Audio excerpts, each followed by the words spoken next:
안녕하세요. 김성합 변호사입니다. 저는 대한변호사협회 공식인증 제주 형사전문변호사이자 제주지방법원 재판부별 국선변호사, 제주지방법원 논스톱 국선변호사를 역임하면서 수많은 형사사건의 변론을 성공적으로 수행해왔으며 현재 다수의 형사사건을 수임하여 변론하고 있습니다. 회사 자금이나 타인의 재산을 관리하는 지위에 있는 사람이 그 재산을 개인적으로 사용하는 경우 업무상 횡령 혐의로 형사처벌을 받을 수 있습니다. 특히 업무상 횡령은 일반 횡령보다 처벌 수위가 높아 실형 선고 가능성까지 존재하기 때문에 초기 대응이 매우 중요합니다. 오늘은 업무상 횡령 변호사의 관점에서 혐의를 받았을 때 취할 수 있는 최적의 항변 방안에 대해서 설명드리겠습니다. 업무상 횡령이 성립하기 위해서는 다음과 같은 요건이 충족되어야 합니다.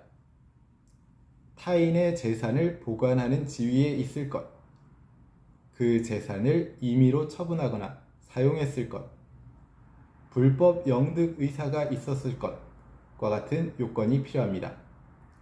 여기서 핵심은 바로 불법 영득 의사, 즉 타인의 재산을 자기 소유처럼 이용하려는 의사가 있었는지 여부입니다. 따라서 항변 전략 역시 이 부분을 중심으로 구성되어야 합니다. 가장 중요한 방어 전략은 고의, 불법 영득 의사가 없었다는 점을 입증하는 것입니다. 다음과 같은 경우에는 업무상 횡령죄가 부정될 수 있습니다. 일시적 자금 차용 후 반환 의사가 있었던 경우, 회사 내부 관행상 허용된 범위 내에 사용이었던 경우, 회계 처리 과정에서의 착오였던 경우 등이 있습니다. 이를 입증하기 위해서는 다음과 같은 자료가 중요합니다. 자금 사용 내역 및 회계 자료, 반환 계획 또는 실제 반환 기록, 회사 내부 규정 및 관행 자료 등이 갖춰질 필요가 있습니다. 또한 관련자 진술서가 있다면 이를 반드시 확보해 두어야 합니다. 단순히 돌려줄 생각이었다고 주장하는 것만으로는 부족하며 객관적인 자료로 입증하는 것이 핵심입니다.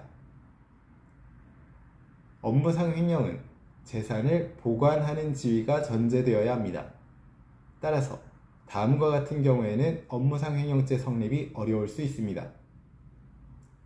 자금에 대한 독립적인 관리 권한이 없었던 경우, 공동관리 구조에서 단독 처분이 불가능했던 경우, 실질적인 의사결정 권한이 상급자에게 있었던 경우 등이 있습니다. 이러한 경우에는 보관자 지위 자체를 부정하는 방향으로 항변하는 것이 효과적입니다. 다음으로 업무상 횡령 사건에서는 금액이 커질수록 처벌 수위가 높아집니다. 따라서 횡령 금액 산정이 중요한 쟁점이 됩니다. 다툴 수 있는 부분은 다음과 같습니다. 실제 개인적 사용 금액인지 여부를 확인하고 회사 비용과 혼재된 부분을 정확히 산정하고 일부 반환된 금액을 반영해야 합니다. 정확한 회계 분석을 통해 횡령 금액을 축소하는 것도 중요한 방어 전략입니다. 업무상 횡령 사건에서는 피해 회복 여부가 양형에 가장 큰 영향을 미치게 됩니다.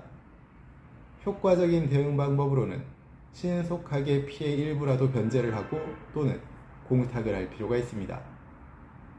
합의를 할 수 있다면 피해자와 원만히 합의를 하고 재발 방지 계획을 제시하는 것이 최선일 수 있습니다.